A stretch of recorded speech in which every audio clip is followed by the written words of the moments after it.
Music, the wake-up call. He collapsed right in the middle of a packed courtroom. He was one of this country's most distinguished trial lawyers. He was also a man well known for the 3-0 Italian suits which dripped his well-fed frame. As for his remarkable string of legal victories, I simply stood there paralyzed by the shock of what I just witnessed. The great Julian Mantle had been reduced to a victim, and was no squirming on the ground like a helpless infant, shaking and shivering like a Manias I had known. Julian for 17 years. We had first met when I was a young law student hired as a summer research intern. Back then he'd had it all. He was a brilliant, handsome, and fearless trial attorney with dreams of greatness. Julian was the firm's young star. He was tough, hard driving, and willing to work 18-hour days for the success he believed was his destiny. Julian's outrageous courtroom theatrics regularly made the front pages of the newspapers. His extracurricular activities were probably as well-known late night visits to the city's finest restaurants with sexy young fashion models or reckless drinking escapades became the stuff of legend. I still can't figure out why he picked me to work with him on that sensational murder case.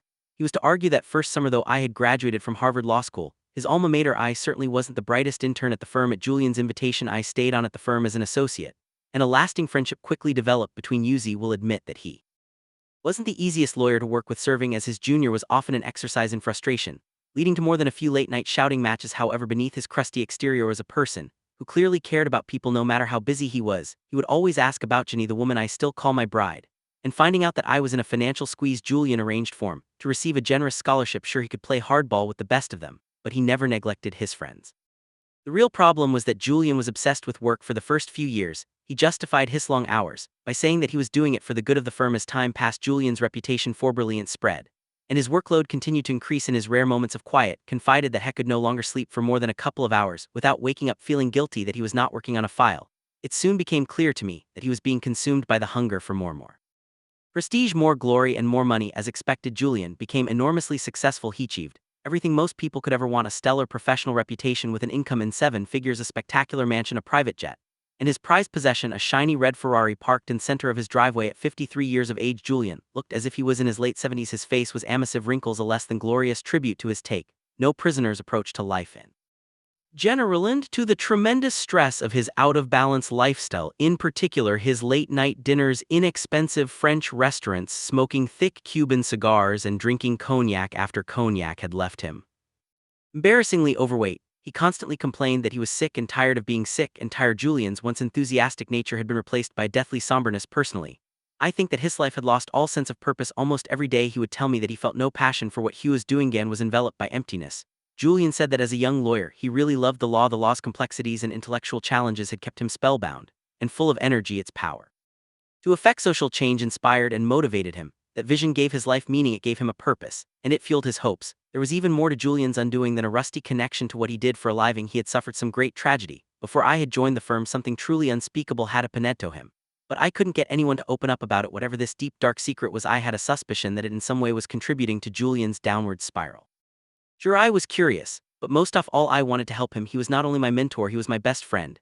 And then it happened. This massive heart attack brought the brilliant Julian Mantle back down to earth and reconnected him to his mortality. The mysterious visitor, it was an emergency meeting of all of the firm's members. Old man Harding was the first to speak to the assembled mass. I'm afraid I have some very bad news. Julian Mantle suffered a severe heart attack in court yesterday. He is currently in the intensive care unit, but his physicians have informed me that his condition is now stabilized, and he will recover. However, Julian has made a decision to leave our family and to give up his law practice. He will not be returning to the firm. I was shocked. I knew he was having a share of troubles, but I never thought he would quit as well. After all we had been through, I thought he would at least have the courtesy to tell me this personally. He wouldn't even see me at the hospital. Maybe I reminded him of the life he wanted to forget. Who knows?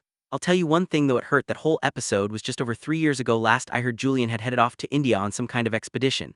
He told one of the partners that he wanted to simplify his life, and that he needed some answers, and hoped he would find them in that mystical land. He sold his mansion and his plane. He had even sold his Ferrari. As those 3 years passed, it changed from an overlooked young lawyer to a jaded, somewhat cynical older lawyer. My wife Ginny Andy had a family. Eventually I began my own search for meaning. I think it was having kids that did it. My dad said it best when he said, "John, on your deathbed, you will never wish you spent more time at the office." So I started spending a little bit more time at home. I settled into a pretty good, if ordinary, existence. He joined the Rotary Club and played golf on Saturdays to keep my partners and clients happy. But I must tell you, in my quiet moments, I often Julian, no one had received even a postcard from him since he left for a self-imposed exile from the law. A knock on my door about 2 months ago offered the first answers to some of my questions.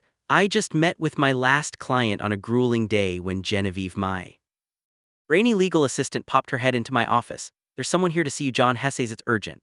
And he will not leave until he speaks with you. For an instant I considered calling security, but realizing that this might be someone in need, I assumed a more forgiving posture. "Okay, send him in." Improbably. Could use the business anyway. The door to my office opened slowly at last. It swung fully open, revealing a smiling man in his mid-30s. He was tall, lean, and muscular, radiating an abundance of vitality and energy. But there was more to my visitor than his youthful good looks. And underlying peacefulness gave him an almost divine presence. And his eyes, piercing blue eyes, thatchless, clear through me. The young man continued to look at me much as the smiling Buddha might have looked upon a favored pupil. After a long moment of uncomfortable silence, he spoke in a surprisingly commanding tone. "Is this how you treat all of your visitors, John?" he said, his full lips curling into a mighty grin. A strange sensation tickled the pit of my stomach. "Julian, is that you? I can't believe it. Is it really you?" The loud laugh of the visitor confirmed my suspicions. The young man standing before me was none other than that long-lost yogi of India, Julian Mantle. I was dazzled by his incredible transformation. Gone was the ghost-like complexion, the sickly cough, and the lifeless eyes of my former colleague. Perhaps even more astounding was the serenity that Julian exuded. I felt entirely peaceful just sitting there staring at him. The man before me was a youthful, vital, and smiling model of change. Miraculous transformation of Julian Mantle. Julian was the first to speak. He admitted that his body had fallen apart, and that his mind had lost its luster. The constant pressure and exhausting schedule of our world-class trial lawyer had also broken his most important, and perhaps most human endowment, his spirit. When given the ultimatum by his doctor either to give up the law or give up his life, he said he saw a golden opportunity rekindle the inner fire that he had known when he was younger. Julian grew visibly excited as he recounted how he sold all his material possessions and headed for India, a land whose ancient culture-renowned mystical traditions had always fascinated him. He traveled from tiny village to tiny village, seeing the timeless sights and growing to love the Indian people. Julian slowly began to feel alive and whole again, perhaps for the first time since he was a child. His natural curiosity and creative spark steadily returned along with his enthusiasm and his energy for living. He started to feel more joyful and peaceful, and he began to laugh again. Julian told me that his journey to India was more than a simplification. He described his time as a personal odyssey of the self. He confided that he was determined to find out who he really was and what his life was all about. To do this, his first priority was to connect to that culture's vast pool of ancient wisdom on living a more rewarding, fulfilling, and enlightened life. The more he explored, the more he heard of Indian monks who had lived beyond the age of 100 monks who, despite their advanced years, maintained youthful, energetic, and vital lives. The more he traveled, the more he learned of ageless yogis who had mastered the art of mind control and spiritual awakening. It was while he was in Kashmir, an ancient and mystical state that sits sleepily at the foot of the Himalayas, that he had the good fortune to meet a gentleman named Yogi Krishnan. This slight man with a clean-shaven head had also been a lawyer fed up with his hectic pace that personifies modern New Delhi. He too gave up his material possessions and retreated to a world of greater simplicity, becoming a caretaker of the village temple. Krishnan said he had come to know himself and his purpose in the larger scheme of life. Julian informed this lawyer-turned-yogi of his own story. "I need your help, Krishnan. I need to learn how to build a richer, fuller life. For as long as I've been caring for this temple, I've heard whisperings of a mystical band of sages living high in the Himalayas. Legend has it that they have discovered some sort of system that will profoundly improve the quality of anyone's life. It is supposed to be a holistic, integrated set of ageless principles and timeless techniques to liberate the potential of the mind, body, and soul." Julian was fascinated. This seemed perfect, just exactly where these monks live. No one knows, and I regret that I am too old to start searching. But I will tell you one thing, my friend, many have tried to find them, and many have failed. The higher reaches of the Himalayas are treacherous, beyond consequences, but if it is the golden keys to radiant health, lasting happiness, and inner fulfillment that you are searching for, I do not have the wisdom you seek. They do. Are you certain that you have no idea where they live? All I can tell you is that the locals in this village know them as the great sages of Savannah. In their mythology, Savannah means oasis of enlightenment. These monks are revered as if they are divine in their constitution and influence. If I knew where they could be found, I would be duty-bound to tell you." The next morning, Julian set out to the lost land of Savannah. The first few days were easy. Sometimes he would catch up to one of the cheerful citizens of the village, walking on one of the footpaths. At other times, he hiked alone the majesty of the snow-capped peaks of the Himalayas, made his heart beat faster, and for one moment took his breath away. The fresh mountain air cleared his mind and energized his spirit. At once he felt joyous, exhilarated, and carefree. It was here, high above the humanity below, that Julian slowly ventured out of the cocoon of the ordinary and began to explore the realm of the extraordinary. It was while he was soaking in the gifts of nature's intelligence that something startling happened. From the corner of his eye, he saw another figure dressed strangely in a long flowing red robe topped by a dark blue hood slightly ahead of him on the path. Julian was astonished to see anyone in this isolated spot that had taken him 7 treacherous days to reach. He yelled out to his fellow traveler. The figure refused to respond and accelerated his pace along the path they were both climbing. Soon the mysterious traveler was running, his red robe dancing gracefully behind him. "Please, friend, I need your help to find Savannah," yelled Julian. "I've been traveling for 7 days with little food and water. I think I'm lost. The figure came to an abrupt stop. Julian approached cautiously. While the traveler stood remarkably still in silence, his head did not move, his hands did not move, and his feet kept their place. Julian gazed at the traveler with an intense curiosity. A quick burst of a sunbeam revealed that it was Ammon's face under the loosely fitting hood. Though he was at least his own age, there were very striking features of this person which left Julian mesmerized. His eyes were cat-like, and so penetrating that Julian was forced to look away. His olive-complexioned skin was supple and smooth, his body looked strong and powerful, and though the man's hands gave away the fact that he was not young, he radiated an abundance of youthfulness and vitality. I am Julian Mantle. I have come to learn from the sages of Savannah. Do you know where I might find them? The man spoke softly. Why is it that you seek these sages, friend? Sensing that he had indeed found one of the mystical monks who had eluded so many, Julian opened his heart and poured out his odyssey to the traveler. He spoke of his former life, and of the crisis of spirit he had struggled with, and he told of his travels in mystical India, and of his meeting with Yogi Krishnan. The traveler remained silent and still. It was not until Julian spoke of his burning, almost obsessive desire to acquire the ancient principles of enlightened living that the man spoke again.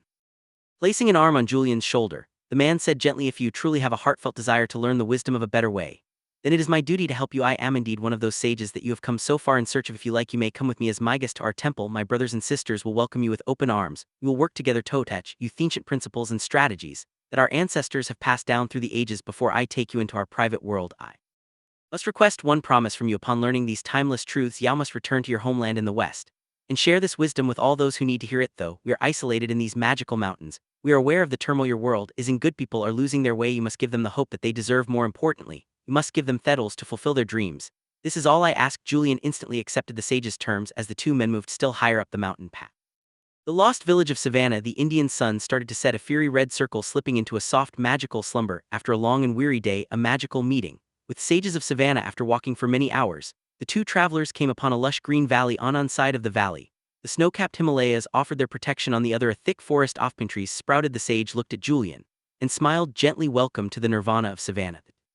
Then descended into the thick forest which formed the floor of the valley. The smell of pine and sandalwood wafted through the cool, crisp mountain air. Julian, now barefoot, to ease his aching feet, felt the damp moss under his toes. He was surprised to see the richly colored orchids and a host of other lovely flowers dancing among the trees. After walking for about 15 more minutes, the two men reached a clearing. Before him was a sight that even the worldly wise and rarely surprised Julian Mantle could never have aimed.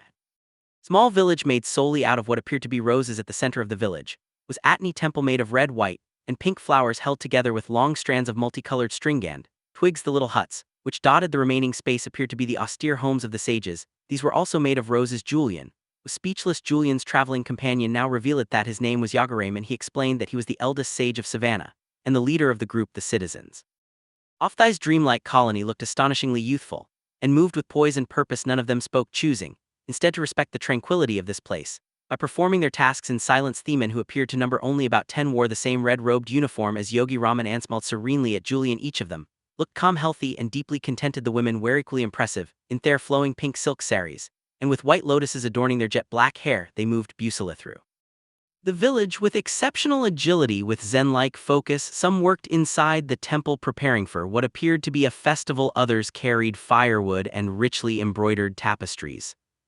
Were engaged in productive activities. All appeared to be happy. Ultimately, the faces of the sages of Savannah revealed the power of their way of life. Even though they were clearly mature adults, each one of them radiated a childlike quality, their eyes twinkling with the vitality of youth. Not one of them had wrinkles, not one of them had gray hair, not one of them looked old. Julian was offered a feast of fresh vegetables and fruits. Idiot that he would later learn was one of the keys to the ideal health enjoyed by the sages. After the meal, Yogi Raman escorted Julian to his living quarters, a flower-filled hut containing a small bed with an empty journal pad on it. This would be his home for the foreseeable future. Though Julian had never seen anything like this magical world of Savannah, his intuition told him that he belonged here, if only for a short period. And so began Julian's life among the sages of Savannah, a life of simplicity, serenity, and harmony. The bestois soon to become a spiritual student of the sages. It was now 8 p.m. and I still had to prepare for court the next day, yet I was fascinated by the experience of this former legal warrior. The longer I listened to Julian, the more I came to realize that my own spirit had become rusty. What had happened to the uncommon passion I brought to everything I did when I was younger? Maybe it was time for me to reinvent my destiny. Julian quickened the pace as he continued with his tale. He told me how his desire for knowledge, coupled with his sharp intellect, had made him a well-loved member of the Savannah community. As a mark of their affection for Julian, the monks eventually made him an honorary member of their band and treated him like an integral part of their extended family. Eager to expand his knowledge of the workings of the mind, body, and soul, and to attain self-mastery, Julian spent literally every waking moment under the tutelage of Yogi Raymond Sage, became more like a father to Julian than a teacher. It was clear that this man had the accumulated wisdom of many lifetimes, and most happily he was willing to share it with Julian. Beginning before dawn, Yogi Raman would sit with his enthusiastic student and fill his mind with insights on the meaning of life and little-known techniques for living with greater vitality, creativity, and fulfillment. Taught Julian ancient principles anyone could use to live longer, stay younger, and grow far happier. Julian also learned how the twin disciplines of personal mastery and self-responsibility would keep him from returning to the chaos of crisis that had characterized his life in the West. Julian said that the first indications of his personal expansion came after only 3 weeks in Savannah. He also said that his new lifestyle and the new habits associated with it started to have a profound effect on his inner world. Within a month of applying the principles and techniques of the sages, he had begun to cultivate the deep sense of peace and inner serenity that had eluded him. He became more joyful and spontaneous, growing more energetic and creative with each passing day. After pausing as if to express disbelief at his own tale, Julian grew philosophical. I've realized that the world, and that includes my inner world, is a very special place. I've learned that self-mastery and the consistent care of one's mind, body, and soul are essential to finding one's highest self and living the life of one's dreams. How can you care for others if you cannot even care for yourself? I can't love you if I cannot love myself, he offered. Suddenly Julian grew flustered. I've never opened my heart to anyone like this before. It is just that experience such a catharsis up in those mountains, such a spiritual awakening to the powers of the universe, that I feel others need to know what I know. Noticing it was getting late, Julian quickly told me he would take his leave and bid me adieu. I'll be back, my friend. You have your work to do. Don't I have some private matters that need to be taken care of? Just tell me one thing. Will the methods you learned in Savannah work for me? When the student is ready, the teacher appears. Came the swift reply. You, along with so many others, are ready for the wisdom I now have the privilege of holding. I will meet you again tomorrow night, this time at your house. Then I'll tell you all you need to know.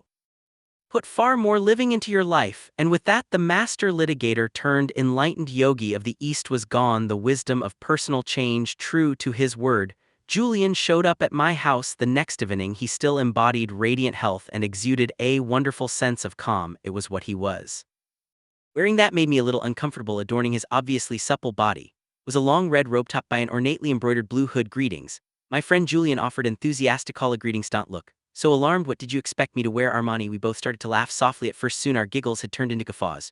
Julian certainly had not lost that wicked sense of humor as we relaxed in my cluttered but comfortable living room. I couldn't help but notice the ornate necklace off wood and prayer beads dangling from his neck. What are those? They're really beautiful. More about the cellator, he said. We have much to talk about tonight. Let's get started. I could hardly get anything done at work today. I was so excited about our meeting. Julian immediately started to reveal more about his personal transformation and the ease with which it was effected. He told me of the ancient techniques he had learned from mind control and for erasing the habit of worry, though the conviction with which he spoke was clear. I began to grow skeptical. Was I the victim of some prank? This could not be real. Come on, Julian, stop pulling my leg.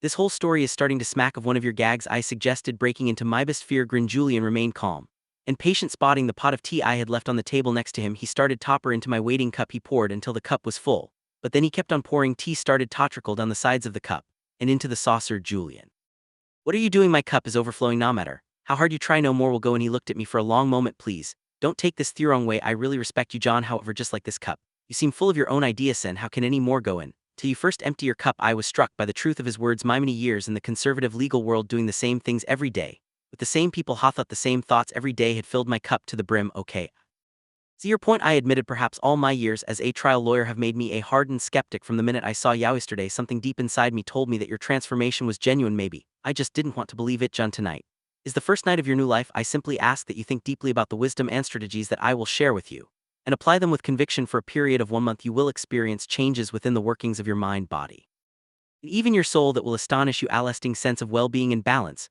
will swiftly return to your life. While the advice of the sages is just as current today as it was 5,000 years ago, it will not only enrich your inner world, it will enhance your outer world and make you far more effective in all that you do. Most importantly, it will work for anyone.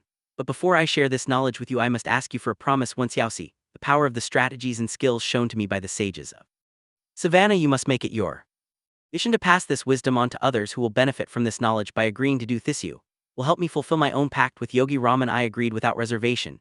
Julian began to teach the system he had come to consider as sacred. At the heart of the Savannah system were 7 basic virtues, 7 fundamental principles which embodied the keys to self-leadership, personal responsibility, and spiritual enlightenment.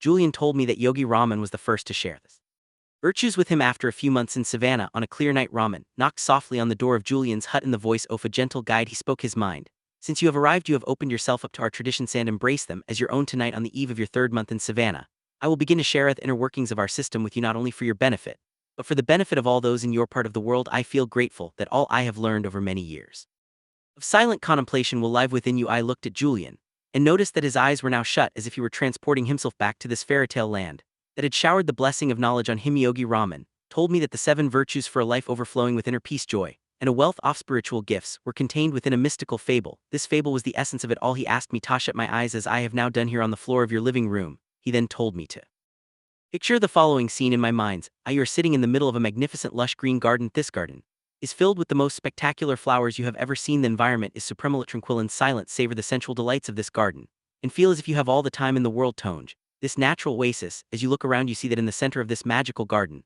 stands a towering red lighthouse 6 stories high. Suddenly the silence of the garden is disturbed by a loud creaking as the door at the base of the lighthouse opens. Out stumbles a 9-foot-tall, 900-pound Japanese sumo wrestler, who casually wanders into the center of the garden. It gets better, chuckled Julian. The Japanese sumo wrestler is naked. Well, actually, he's not totally naked. He has a pink wire cable covering his private parts. As the sumo wrestler starts to move around the garden, he finds a shiny gold stopwatch which someone had left behind many years earlier. He slips on it and falls to the ground with an enormous thud. The sumo wrestler is rendered unconscious and lies there silent and still. Just when you think he has taken his last breath, the wrestler awakens, stirred by the fragrance of some fresh yellow rose blooming nearby. Energized, the wrestler jumps swiftly to his feet and intuitively looks to his left. He is startled by what he sees through the bushes at the very edge of the garden. He observes a long winding path covered by millions of sparkling diamonds. Something seems to instruct the wrestler to take the path, and to his credit he does. This path leads him down the road of everlasting joy and eternal bliss. After hearing this strange tale, Julian told me he was disappointed.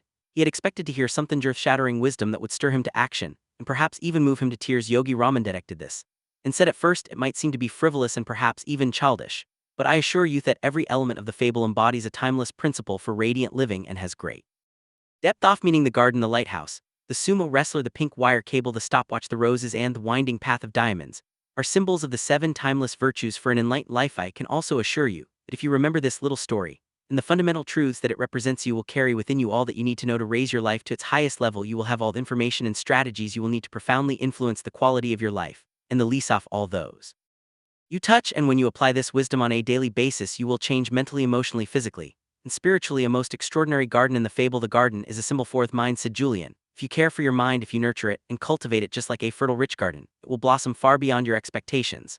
But if you let the weeds take root, lasting peace, offment, and deep inner harmony will always elude you. Look at the toxic waste that most people put in the fertile garden of their minds every single day. The worries and anxieties, the fretting about the past, the brooding over the future, and those self-created fears that wreak havoc within your inner world. Worry drains the mind of much of its power, and sooner or later, it injures the soul. To live life to the fullest, you must stand guard at the gate of the garden of your mind, and let only the best information enter. You truly can't afford the luxury of a negative thought, not even one. The most joyful, dynamic, and contented people of this world are no different from you or me in terms of their makeup. However, the ones who do more than just exist, the ones who fan the flames of their human potential and truly savor the magicaldance of life, do different things than those whose lives are ordinary. Foremost among the things they do is adopt a positive paradigm about their world, and all that is in it. The way you think stems from habit, pure and simple. Julian continued with conviction. I have learned that even the best conditioned thinkers are using only 1/100% of their mental reserves. In Savannah, the sages dared to explore the untapped potential of their mental capacity on a regular basis, and the results were astounding. Yagaraman, through regular and disciplined practice, had conditioned his mind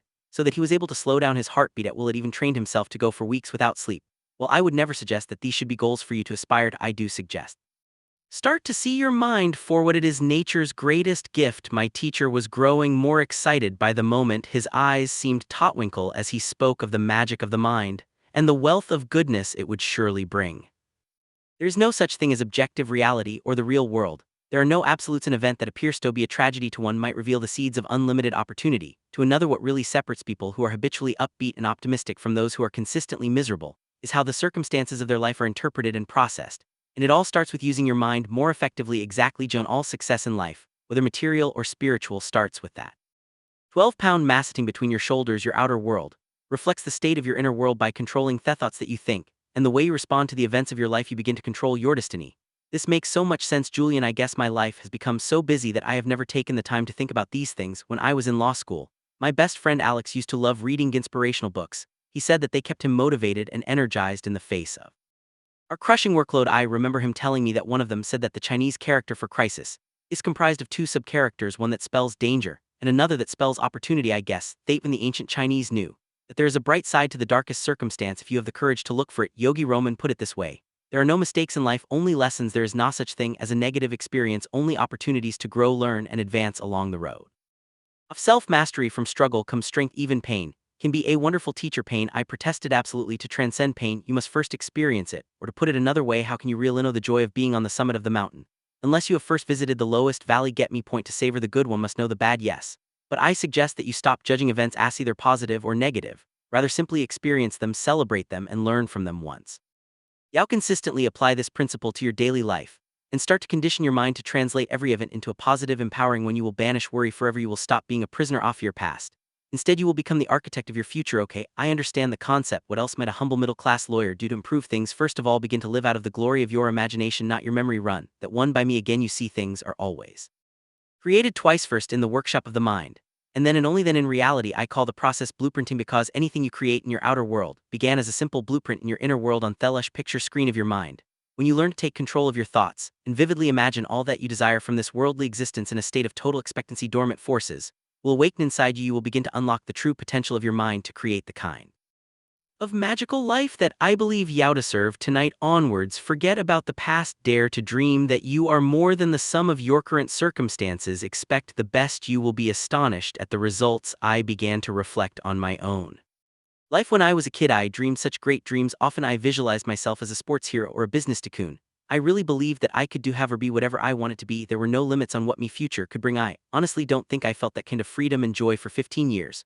What happened? Perhaps I lost sight of my dream when I became an adult and resigned myself to acting the way adults were supposed to act. Maybe I lost sight of them when I went to law school and started talking like lawyers were supposed to talk. In any event, that evening with Julian at my side made him resolve to stop spending so much time making a living and to spend far more time creating a life. Looks like I have you thinking about your life also, Julian observed. Start thinking about your dreams for a change, just like when you were a little child. Start to revere life again and celebrate all of its wonders. Julian then reached into the depths of his robe and pulled out a little card. One day, while Yogi Rama and Andy were walking along a quiet mountain path, I asked him who his favorite philosopher was. He told me that he had many influences in his life, and it was difficult for him to single out any one source for his inspiration. There was one quotation, however, that encapsulated all the values he had come to cherish over a life spent in quiet contemplation. The words came from the great Indian philosopher Patanjali. Repeating them aloud every morning before I sit down to meditate has had a profound influence on the course of my day. Julian then showed me the card. The quotation read: when you are inspired by some great purpose, some extraordinary project, all of your thoughts break their bonds, your mind transcends limitations, your consciousness expands in every direction, and you find yourself in a new great and wonderful world. Dormant forces, faculties, and talents become alive, and you discover yourself to be a greater person than you ever dreamed yourself to be. In that instant, I saw the connection between physical vitality and mental agility. Julian was in picture-perfect health and looked many years younger than he had when we had first met. Success on the outside, indeed, begins with success on the inside, and by changing his thoughts, Julian had changed his life. Exactly how can I develop this positive, serene, and inspired attitude to Julian after all these years in my routine? I think my mental muscles have grown a little flabby. I said with sincerity, if you diligently apply the strategies I am sharing with you every day, for only 1 month, you will be astonished at the results. You will begin to tap into the highest levels of your own capacity and enter the realm of the miraculous. But to reach this destination, you must not get hung up on the outcome. Instead, enjoy the process of personal expansion and growth. Julian added softly, before I give you the precise methods passed on to me by the sages of Savannah, I must first share a couple of key principles. First, always remember that concentration is at the root of mental mastery. The very fact that you have a desire or a dream means that you have the corresponding capacity to realize it. However, to liberate the power of the mind, you must first be able to harness it and direct its focus only to the task at hand. The moment you concentrate the focus of your mind on a singular purpose, extraordinary gifts will appear within your life. How about eternal happiness? Go big or stay home. He chuckled. Nothing like starting off small. Well, you can have that too. The secret of happiness is simple. Find out what you truly love to do, and then direct all of your energy towards doing it. Once you're concentrating your mind, power, and energy on a pursuit that you love, abundance flows into your life, and all your desires are fulfilled with ease and grace. So, simply figure out what turns you on, and then do it. If it is a worthy pursuit, Julian replied, your passion must in some way improve or serve the lives of others. Once you find out what your life's work is, your world will come alive. You will wake up every morning with a limitless reservoir of energy and enthusiasm. All your thoughts will be focused on your definite objective. You will automatically erase the worry habit and become far more effective and productive. Interestingly, you will also have a deep sense of inner harmony, as if you're somehow being guided to realize your mission. It is a wonderful feeling. I love it, Julian offered gleefully. Fascinating. And I like the part about getting up feeling good. To be really honest with you, Julian, most days I wish I could just stay under the covers. Do you know why most people sleep so much? because they really don't have anything else to do. Those who rise with the sun all have one thing in common: they all have a purpose that fans the flames of their inner potential. They are driven by their priorities, but not in an unhealthy obsessive way, is more effortless and gentle than that. And given their enthusiasm and love for what they're doing in their lives, such people live in the moment. Their attention is fully and completely on the task at hand, therefore there are no energy leaks. These people are the most vibrant and vital individuals you will ever have the good fortune to meet. Energy leaks sounds a little new agey, Julian. I'll bet you didn't learn that one at Harvard Law School. True, the sages of Savannah pioneered that concept, though it has been around for centuries. Its application is just as relevant today. Too many of us are consumed by needless and endless worry. Worry causes your precious mental energy and potential to leak. Soon you have no energy left. Once you find your purpose, however, life becomes much easier and far more rewarding when you figure out what your main aim or destiny really is. Your work will be play. Wouldn't it be a little risky for me to give up my job to start searching for my overriding passion and purpose? I mean, I have a family and real obligations. I have 4 people who depend on me. I'm not saying that you have to leave the legal profession tomorrow. You will, however, have to start taking risks. Most people live within the confines off their comfort zone. Yogi Raman was the first to explain that the best thing you can do for yourself is to regularly move beyond it. This is the way to lasting personal mastery and the realization of the true potential of your human endowments. And what might those be? Your mind, your body, and your soul. So at risk should I take? Stop being so practical. Start doing the things you have always wanted to do. I have known lawyers who have quit their jobs to become stage actors, and accountants who have become jazz musicians in the process. They have found the deep happiness that had eluded them for so long. Calculated risk-taking will pay huge dividends. I see your point, so take the time to think. The sages of Savannah all took time to silently contemplate not only where they were, but where they were going. They took the time to reflect in their purpose and how they were living their lives every day. Most importantly, they thought deeply and genuinely about how they would improve the next day. Daily incremental improvements produce lasting results, which in turn lead to positive change. Even 10 minutes of focused reflection a day will have a profound impact on the quality of your life. You are going to share some techniques with me, Julian. I said, hoping to learn some practical ways to apply the wisdom I was hearing. There is one technique for mastering the mind which towers above all the rest. After practicing it for only 21 days, I felt more energetic, enthusiastic, and vibrant than I had in years. The practice is over 4,000 years old. It's called the heart of the rose. All that you need to perform this exercise is a fresh rose and a silent place, natural surroundings, Arabist, but a quiet room will do nicely. Start to stare at the center of the rose. Its heart keeps staring at the rose. Notice its color, its texture, its design. Savor its fragrance and think only about this wonderful object in front of you. At first, other thoughts will start entering your mind, distracting you from the heart of the rose. This is the mark of an untrained mind. But you need not worry. Improvement will come quickly. Simply return your attention to the object of your focus. Soon your mind will grow strong and disciplined. That's all there is to it. Sounds pretty easy. That's the beauty of it. John Julian Replet. However, this ritual must be performed daily for it to be effective. For the first few days, you will find it difficult to spend even 5 minutes in this exercise. Persist and spend longer and longer periods savoring the heart of the rose. After a week or two, you should be able to perform the technique for 20 minutes without your mind wandering to other subjects. This will be the first indication that you are taking back control of the fortress of your mind. Practically speaking, you will notice that you will feel far calmer. You will have taken a significant step towards erasing the worry habit that plagues most of the population, and you will enjoy more energy and optimism each day. No matter how busy you get and how many challenges you might face, return to the heart of the rose. It is your island of peace. Never forget that there is power in silence, and in stillness. Stillness is the stepping stone, connecting with the universal source of intelligence that throbs through every living being. Julian continued to reveal what he had learned in Savannah. Another particularly good technique is based on what Yogi Roman called opposition thinking. I learned that under the grand laws of nature, the mind can only hold one thought at any one time. Try it yourself, John. You will see that it's true. I did try it. It is true. Using this little known information, anyone can easily create a positive, creative mindset within a short period. The process is straightforward. When an undesirable thought occupies the focal point of your mind, immediately replace it with an uplifting one. This is where the prayer beads around when it come in. Julian added with rising enthusiasm, every time I catch myself thinking a negative thought, I take this necklace off and remove another bead. These beads of worry go into a cup I keep in my knapsack. Together they serve as gentle reminders that I still have a hands to travel on the road to mental mastery and responsibility over the thoughts that fill my mind. Hey, that's a great one. This is real practical stuff. I have never heard anything quite like it. Tell me more about this philosophy of opposition thinking. Let's say you've had a tough day in court. The judge disagreed with your interpretation of the law. The litigator on the other side belonged in a cage, and your client was more than a little annoyed with your performance. You come home and fall into your favorite chair, full of gloom. Step 1 is to become aware that you are thinking these uninspiring thoughts. Self-knowledge is the stepping stone to self-mastery. Step 2 is to appreciate once and for all that just as easily as you allow those gloomy thoughts to enter, you can replace them with cheerful ones. So think of the opposite of gloom. Concentrate on being cheerful and energetic. Feel that you are happy. Perhaps you might even start to smile. Move your body as you do when you are joyful and full of enthusiasm. Sit up straight and breathe Deeply and train the power of your mind on positive thoughts, you will notice a remarkable difference in the way you feel within minutes. If you keep up your practice of opposition thinking, applying it to every negative thought that habitually visits your mind within weeks, you will see that they no longer hold any power. Julian continued his explanation. Thoughts are vital living things, little bundles of energy. If you will, a strong, disciplined mind, which anyone can cultivate through daily practice, can achieve miracles. I never saw thoughts as living things, Julian. I replied, amazed at this discovery.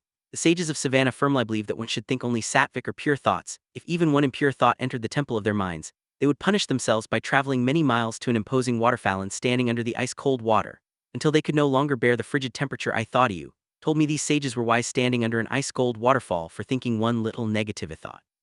Strikes me as extreme behavior. Julian was lightning fast in his response. John, I'll be blunt, you truly cannot afford the luxury of even one negative thought. A worrisome thought is like an embryo. It starts off small but grows and grows, soon takes on a life of its own. The sages of Savannah had a wonderful way told that their thoughts were pure and wholesome. This technique was also highly effective in manifesting their desires, however simple, into reality. The method will work for anyone. The technique is known to the sages as the secret of the lake. To apply it, these teachers would rise at 4 a.m. as they felt that the early morning possessed magical qualities, from which anyone could benefit. The sages would then travel along a series of steep, narrow mountain paths, which eventually led them to the lower reaches of the region they inhabited. Once there, they would walk along a barely visible trail, until they arrived at a clearing. At the edge of the clearing was an aqua-blue lake covered by thousands of tiny white lotuses. The water of the lake was strikingly still and calm. It was a truly miraculous sight. The sages told me that this lake had been a friend to their ancestors over the ages. Julian explained that the sages would look into the waters of the still lake and envision their dreams becoming reality.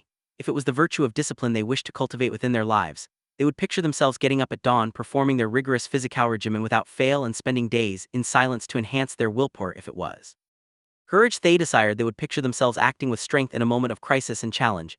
You see, John, the mind works through pictures. Pictures affect your self-image, and your self-image affects what you feel, act, and achieve. When you run inspiring, imaginative pictures through the movie screen of your mind, wonderful things start to happen in your life. You must spend some time every day, even if it is just a few minutes, in the practice of creative envisioning. See yourself as you want to be, whether this means serving as a great judge, a great father, or a great citizen of your community. Do I have to find a special lake to apply the secret of the lake? I asked innocently. No, you can practice this method in your own living room or even at your office. If you really want to shut the door, hold all calls, and close your eyes, then take a few deep breaths. You will notice that after 2 or 3 minutes you will start to feel relaxed. Next, visualize mental pictures of all you want to be, to have, and to attain in your life. If you want to be the world's best father, envision yourself laughing and playing with your kids, responding to their questions with an open heart. Picture yourself acting gracefully and lovingly in a tense situation. Mentally rehearse the way you will govern your actions when a similar scene unfolds on the canvas of reality. The magic of visualization can be applied to so many situations. Consistent use of this method will also bring you financial rewards along with an abundance of material gain. If this is important to you, understand once and for all that your mind has magnetic power to attract all that you desire into your life. Once you start to experience the joy this ancient technique brings, you will realize the infinite potential of your mind and begin to liberate the storehouse of ability and energy that currently sleeps within you. It was as if Julian was speaking a foreign tongue. I had never heard anyone speak of the power of imaging and its profound effects on every aspect of one's world. Yet deep inside I had faith in what Julian was saying. But doing these exercises at the office, Julian, my partners think I'm strange enough as it is. Do not concerned with the judgment of others. As long as you know what you are doing is right, you can do whatever you want to do as long as it is correct according to your conscience and your heart. Never be ashamed of doing that which is right. Decide on what you think is good and then stick to it. It was now 7 minutes past midnight. Remarkably, I didn't feel the least bit tired when I shared this with Julian. He smiled. Once again, you have learned yet another principle for enlightened living. When you consistently direct your mind to live in the present, you will always have boundless energy no matter what time the clock reflects, kindling the inner fire. John, I'd like to continue to share the elements of Yogi Roman's fable with you, but I must confirm something. We are living in a very troubled world. Negativity pervades it, and many in our society are like floating ships without rudders, weary souls searching for a lighthouse that will keep them from crashing against the rocky shores. You must serve as a captain of sorts. I'm placing my trust in you to take the message of the sages of Savannah to all those who need to hear it. After consideration, I promised Julian with conviction that he would accept this assignment. He then continued passionately, the beauty of the whole exercise is that as you strive to improve the lives of others, your own life will be elevated into its highest dimensions. This truth is based on an ancient paradigm for extraordinary living. I'm all ears. Basically, the sages of the Himalayas guided their lives by simple rule: he who serves the most reaps the most, emotionally, physically, mentally, and spiritually. This is the way to inner peace and outer fulfillment. I answered that people who study others are wise, but those who study themselves are enlightened. Here, perhaps for the first time, I saw a man who truly knew himself, perhaps his highest self. This brings me to the lighthouse, said Julian, remaining focused on the task at hand. I was wondering how that fit into Yogi Raman's fable. You will recall that in the middle of the garden stood a magnificent lighthouse. Eth's symbol will remind you of yet another ancient principle for enlightened living: the purpose of life. Is a life of purpose. Those who are truly enlightened know what they want out of life emotionally, physically, and spiritually, clearly defined priorities and goals for every aspect of your life will serve a role similar to that played by a lighthouse, offering you guidance and refuge. When the seas become rough, Julian transported me back to the time when Yogi Ramon examined this principle. With him, he recalled the sage's exact words: "Life is funny," observed Yogi Raman. "One would think the lesson worked, the more one would have the chance to experience happiness. However, the real source of happiness can be stated in a word: achievement. Lasting happiness comes from steadily working to accomplish your goals and advancing confidently in the direction of your life's purpose." Workaholic monks, quite the opposite. While the sages were tremendously productive people, their productivity was not of the frenetic type. Instead, it was of the peaceful, focused, Zen-like kind. The sages of Savannah did not waste time. Their collective conscience told them that their lives had a purpose, and they had a duty to fulfill. This is what Yogi Raman said to me: "Achievement need not be of the material sort. Personally, my objectives are to attain peace of mind, self-mastery, and enlightenment. If I fail to accomplish these goals by the end of my life, I am certain that I will die feeling unfulfilled and dissatisfied." Julian told me that this was the first time he had heard any of his teachers in Savannah speak of their own mortality, and Yogi Ramon sends this in my expression: "You need not worry, my friend," he said. "I've already lived past the age of 100 and have no plans for a quick exit. My point is simply that when you clearly know what aims you wish to achieve over the course of your life, be they material, emotional, physical, or even spiritual, and you spend your days accomplishing them, you will ultimately find eternal joy. Your life will be as delightful as meaning. You will come to know a splendid reality. But you must know your life's aim and then manifest this vision into reality by consistent action. We sages call this Dharma, which is the Sanskrit word for life's purpose. Lifelong contentment will come from the fulfillment of my Dharma." I asked: "Most certainly, Dharma is based upon the ancient principle that says each one of us has a heroic mission. While we walk this earth, we have all been granted a unique set of gifts and talents that will readily allow us to realize this life work. The key is to discover them, and in doing so, discover the main objective of your life." Over the course of the next few hours, I learned from Julian that all highly developed, fully actualized people understand the importance of exploring their talents, uncovering their personal purpose, and then applying their human gifts in the direction of this calling. The key is to have the discipline and vision to see your heroic mission, and to ensure that it serves other people while you realize itis. This a form of goal setting. Goal setting is the starting point, said Julian. Mapping out your objectives and your goals releases the creative juices which get you on the path of your purpose. Believe it or not, Yagaraman and the other sages were very hot on goals. You're kidding. Highly effective monks who meditate all night and set goals all day. I love it. Yogi Raman said people spend their whole lives dreaming of becoming happier, living with more vitality, and having an abundance of passion, yet they do not see the importance of taking even 10 minutes a month to write out their goals and to think deeply about the meaning of their lives. Their Dharma. Goal setting will make your life magnificent. Your world will become richer, more delightful, and more magical. You see, Julian, our ancestors have taught us that setting clearly defined objectives for what we desire in our mental, physical, and spiritual world is critical to the realization. Anyone who wishes to improve the quality of their inner as well as their outer worlds would Dowell to take out a piece of paper and start writing out their life aims at the very moment. This is Dona. Natural forces will come into play which start to transform these dreams into reality. What I was hearing fascinated me. When I was a football player in high school, my coach had constantly spoken up the importance of knowing what we wanted from every game. Our team wouldn't dream of stepping onto the playing field without a clear game plan that would lead us to victory. I wondered why, as I had grown older, I had never taken the time to develop a game plan for my own life. Maybe Julian and Yogi Raman had something here. What is so special about writing at your goals? How could such a simple act make such a difference?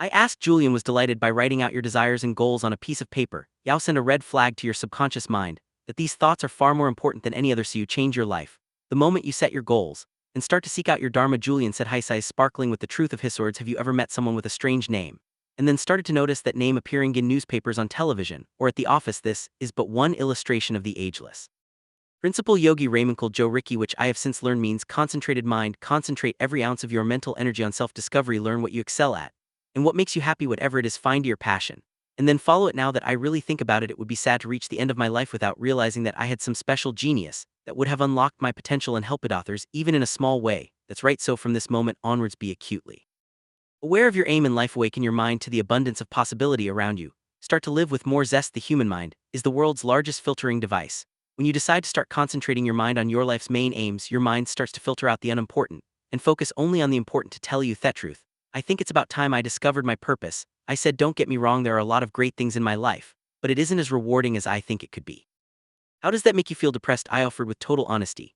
I know I have talent. Actually, I was one heck of a good artist when I was younger. When I painted, I was in heaven. I lost track of time. When I was in the studio painting, I would get lost in the canvas. It was almost as if I transcended time and moved into another dimension. John, this is the power of concentrating your mind on a pursuit that you love. Maybe your dharma is to brighten the world with lovely scenes. At least start spending a little time painting every day. How about applying this philosophy to things less esoteric than changing my life? Let's say one of my aims was to drop the spare tire I am carrying around my waist.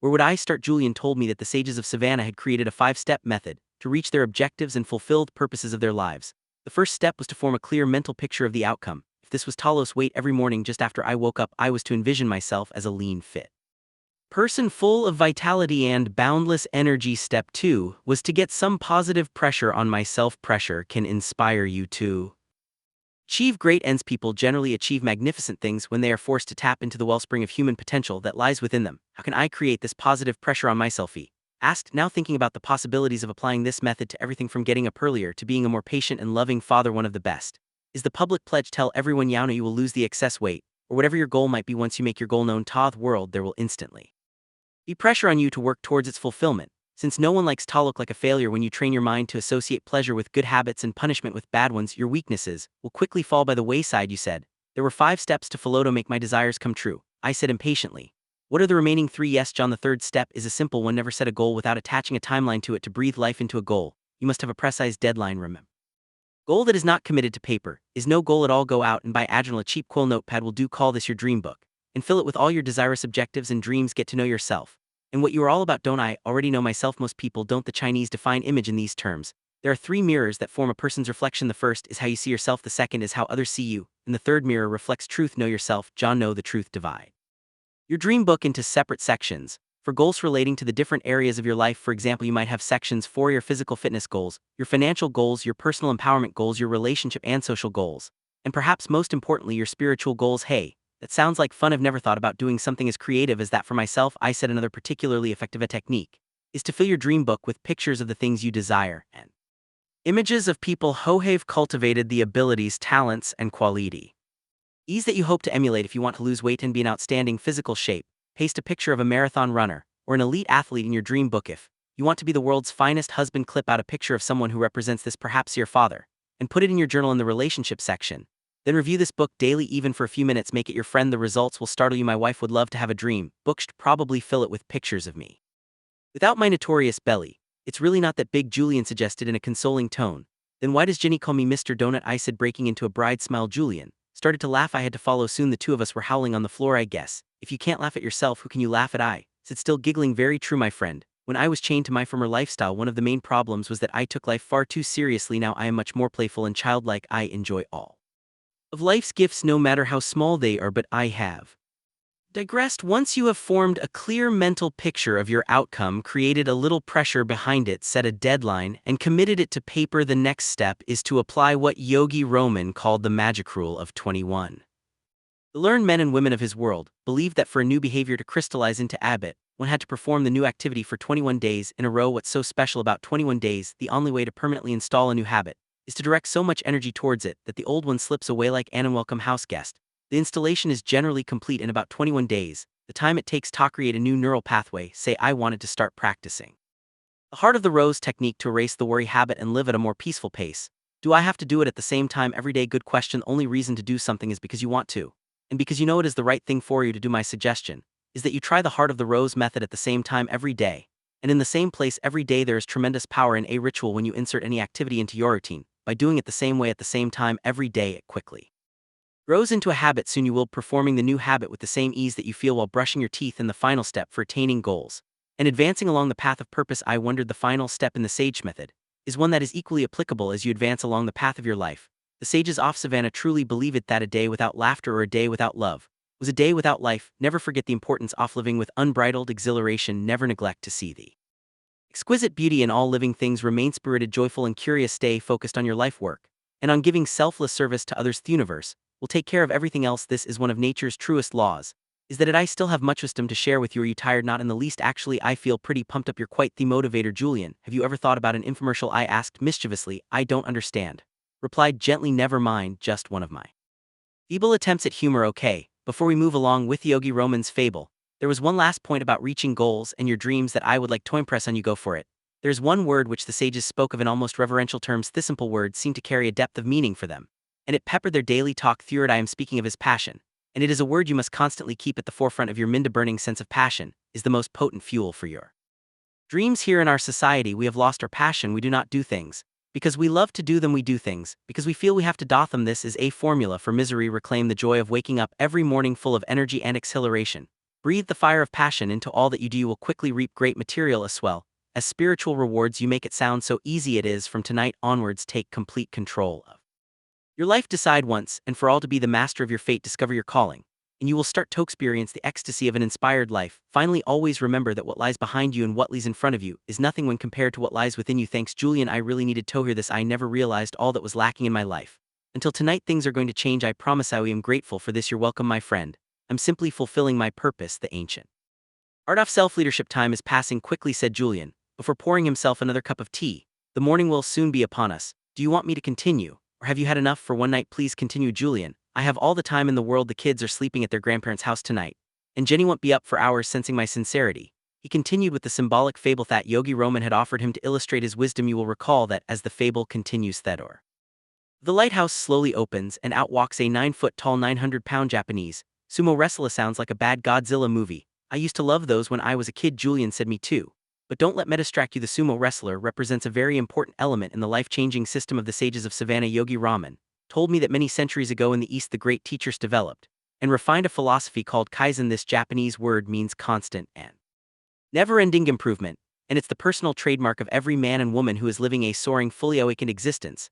How did the concept of kaizen enrich the lives of the sages? I asked. If you really want to improve your outer relationships or your finances, you must first improve your inner world. The most effective way to do this is through the practice of continuous self-improvement. Julian, I hope you don't mind me saying it, but all this talk about one's inner world sounds more than a little esoteric to me. I'm having a little difficulty with this notion of kaizen and improving my inner world.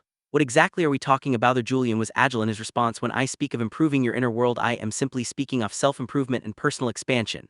And it is the best thing you can do for yourself. Taking the time to master your mind, to care for your body, and to nourish your soul will put you in position to develop more richness and vitality in your life. It is as Epictetus said so many years ago, Naaman is free, who is not a master of himself. I nodded in full agreement. This was the first time I had given any serious thought to the importance of improving myself. I really could use the added energy and good health that exercising would surely bring. Ridding myself of my nasty temper and my habit of interrupting others might do wonders for my relationship with my wife and kids, and erasing my worry habit would give me peace of mind and deep happiness. I had been searching for. The more I thought about it, the more potential improvements I saw. Julian spoke of the importance of building strength of character, developing mental toughness, and living with courage. He told me that these three attributes would lead not only to a virtuous life, but a life filled with achievement, satisfaction, and inner peace. Courage was a quality everyone could cultivate, and one that would pay huge dividends over the long run. What does courage have to do with self-leadership and personal development? I wondered aloud. Courage allows you to do whatever you want to do because you know it is right. Ultimately, the degree of courage you live with determines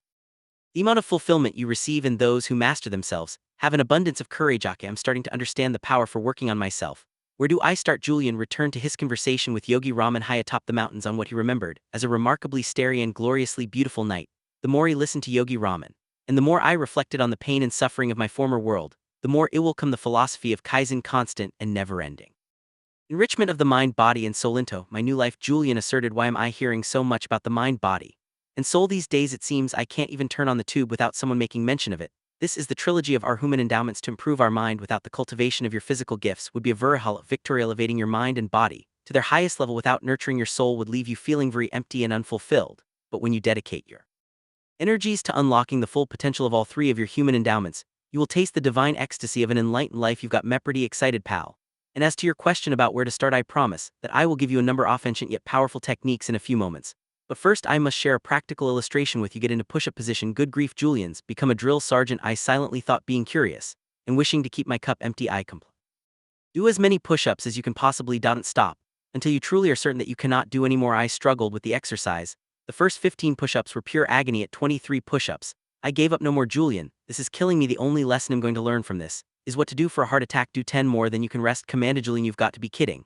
But I continued. 1, 2, 5, 8, and finally 10. I lay on the floor in total exhaustion. What could anyone possibly learn from an experience like this? I asked breathlessly. You told me after you had done 23 that you couldn't do any more. You told me that this was your absolute limit at WH.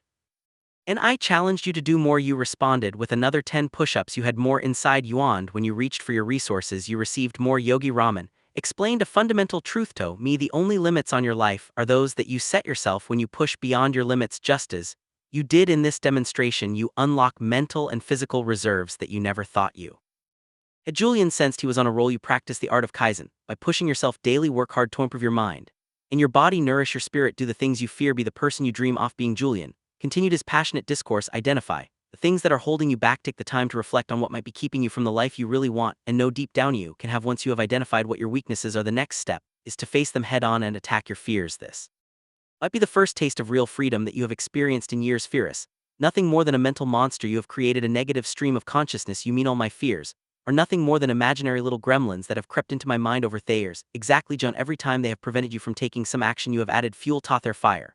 But when you conquer your fears, you conquer your life. I need an example. Study a baby. She has no limits. Her mind is a lush landscape of potential and possibility. Properly cultivated, it will lead her to greatness. Filled with negativity, it will lead her to mediocrity. At best, a baby could be trained to view a glorious sunny day as depressing. A child could be trained to see a puppy as a vicious animal. An adult could be trained to see a drug as a pleasant vehicle for release. It's all a matter of conditioning. Isn't it? Sure, the same holds true for fear. Fear is a conditioned response, a life-sucking habit that can easily consume your energy, creativity, and spirit if you are not careful. When fear rears its ugly head, beat it down quickly. The best way you can do this is to do the thing you fear. When you erase fear from your mind, you start to look younger, and your health becomes more vibrant. The old mind-body connection, I replied, hopping to mask my ignorance. Yes, the sages of the East have known about it for over 50 years. Hardly new age, he said with a broad grin. Truly enlightened people are prepared to put off short-term pleasure for the sake of long-term fulfillment. They resolve to live by the wisdom of Kaizen, improving every aspect of themselves ceaselessly and continuously. With time, things that were once difficult become easy. Fears that once prevented them from all the happiness and prosperity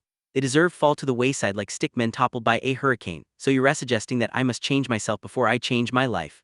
Yes, it's like that old story my favorite professor told me when I was in law school. One night a father was relaxing with his newspaper after a long day at the office. His son, who wanted to play, kept on pestering him. Finally fed up, the father ripped out a picture of the globe that was in the newspaper and tore it into 100 tiny pieces. Your son, go and try to put this back together, he said. To his amazement, his son returned after only 1 minute with the globe perfectly back together. When the startled father asked him how he achieved this feat, the son smiled and gently replied, Dad, on the other side of the globe there was a picture of a person, and once I got the person together, the world was okay. That's a great story. You see, John, the wisest people I have ever met, from the sages of Savannah to my professors at Harvard Law School, all seem to know the key formula for happiness. Exactly how does one go about building courage? It's the same as the story. Once you get yourself together, your world will be okay.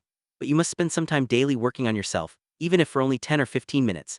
And what does the 9-foot-tall, 900-pound Japanese sumo wrestler symbolize in Yogi Raman's fable? Our hefty friend will be your constant reminder of the power of Kaizen. In just a few hours, Julian had revealed the most powerful information that I had ever heard in my lifetime. Now, I had been exposed to the ageless principle of self-mastery, Kaizen. How can I practice the art of Kaizen? I will give you 10 ancient yet supremely effective rituals that will lead you far along the path of personal mastery. If you apply them on a daily basis with faith in their utility, you will observe remarkable results. In just 1 month from today, Yogi Roman offered the 10 rituals to me with great faith in what he termed their exquisiteness.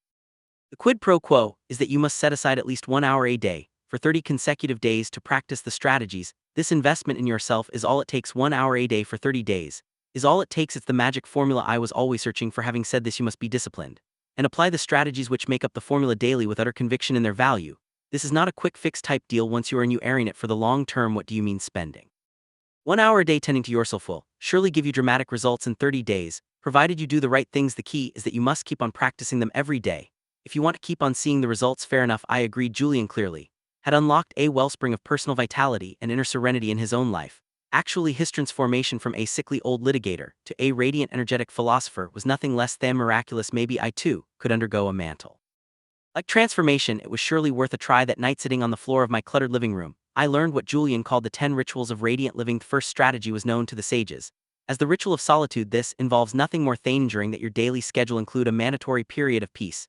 Just what is a period of peace? It is a period of time as little as 15 minutes or as much as 50 wherein you explore the healing power of silence and come to know who you really are. Its purpose is self-renewal, and this is accomplished by spending time alone, immersed in the beautiful blanket of silent solitude and quiet. Connect you to your creative source and release the limitless intelligence of the universe. You will even sleep better and enjoy a renewed feeling of balance in your day-to-day activities. Where should I go for this period of peace? Theoretically, you could do it anywhere from your bedroom to your office.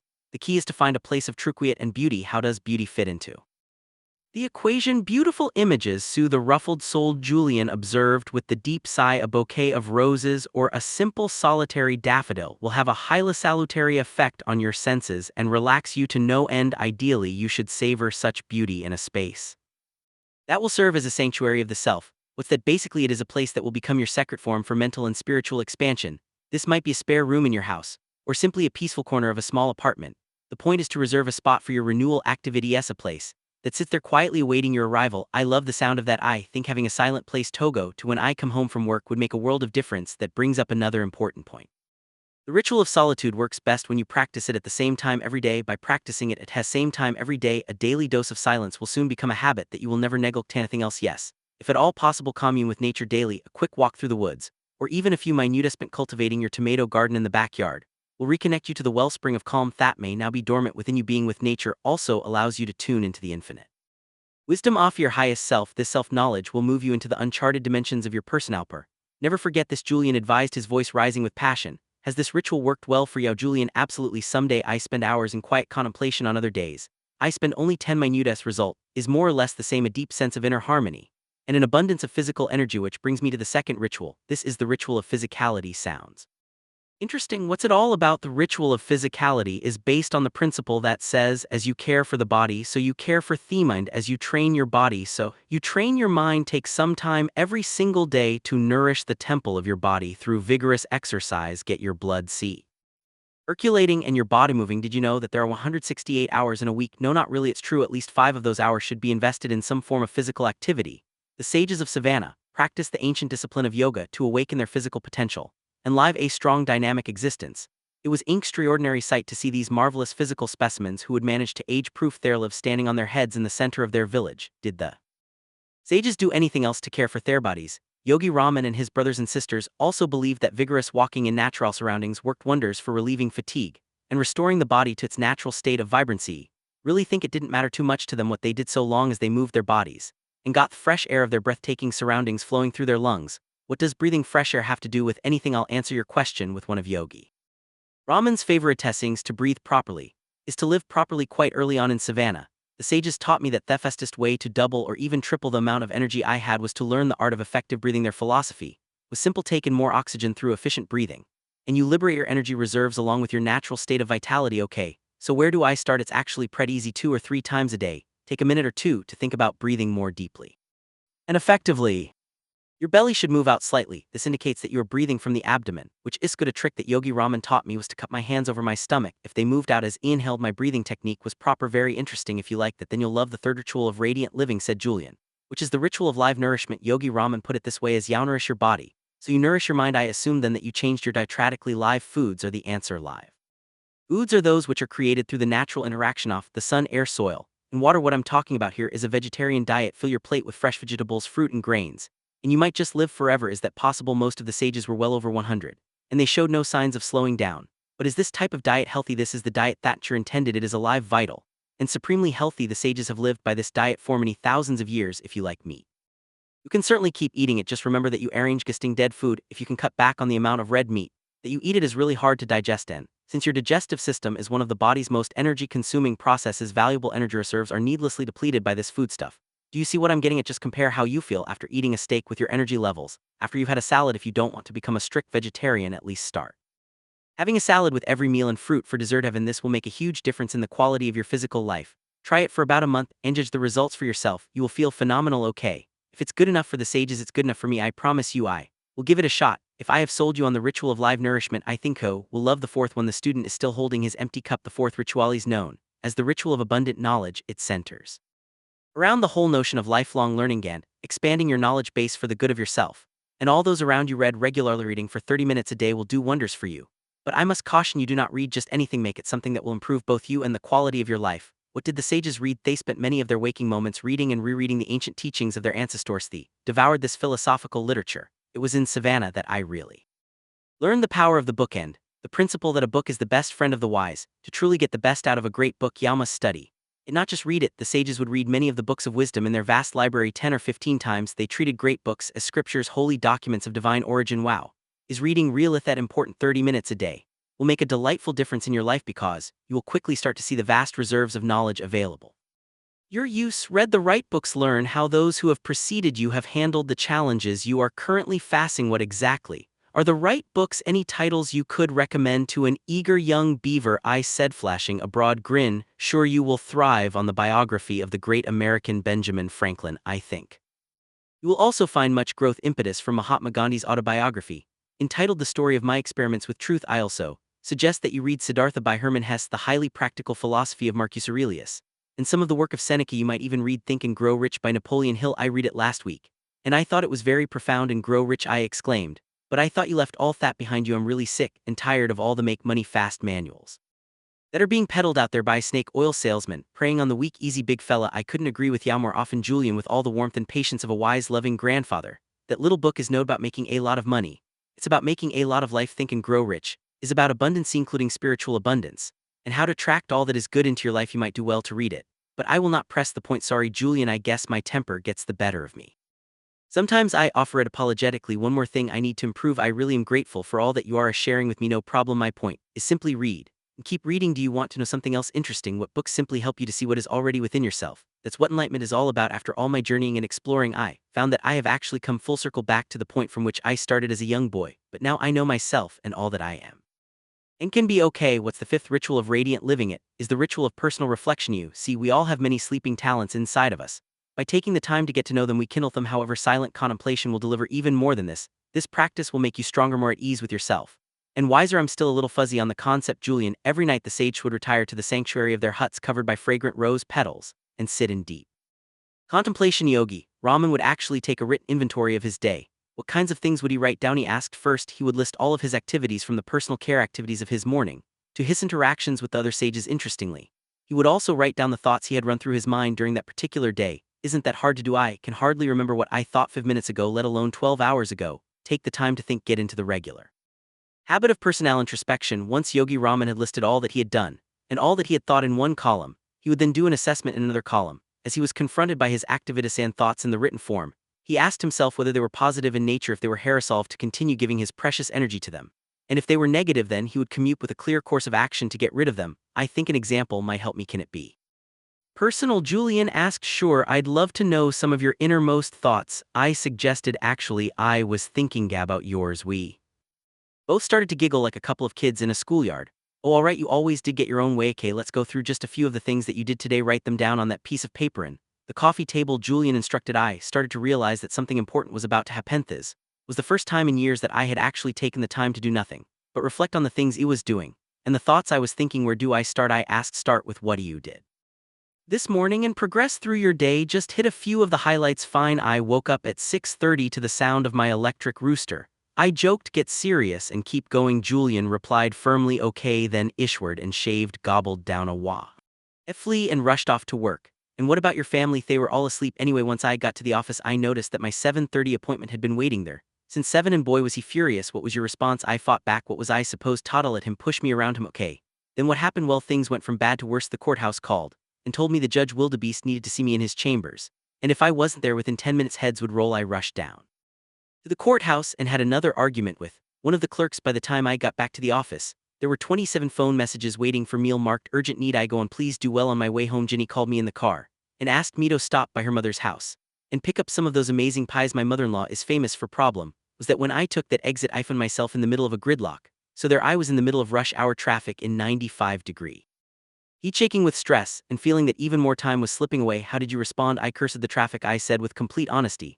I was actually shouting out loud inside my car. Maybe we should stop there. Just take a second and look at your day. Obviously, in retrospect, there are at least a few things that you would do differently if you had the chance, wouldn't you? Well, first, in a perfect world, I would get up earlier. I'd like to have a little peace in the morning and ease myself into the day. The heart of the rose technique sounds like it would be fun. Also, I really would like to have the family around breakfast table, even if only for a bowl of cereal. It would give me a better sense of balance. I always seem to feel that I never spend enough time with Jenny and the kids, but it is a perfect world.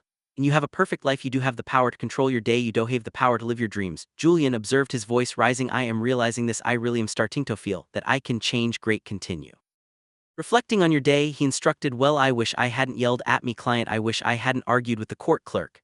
And I wish I hadn't screamed at the traffic. I think Yano see the power of the ritual of personal reflection, Julian said. By looking at what you are doing, how you are spending your day, and the thoughts you are thinking, you give yourself a benchmark for measuring improvement. The only way to improve tomorrow is to know what you did wrong today. Lots to think about. Julian. Lot to think about. I offered reflectively. How about thinking about the sixth ritual for radiant living, the ritual of early awakening? I think I know it's coming. One of the best pieces of advice I learned in that far-off oasis of Savannah was to rise with sun and to start the day off well. Most of us sleep far more than we need to. The average person can get by on 6 hours and remain perfectly healthy and alert getting up with the sun.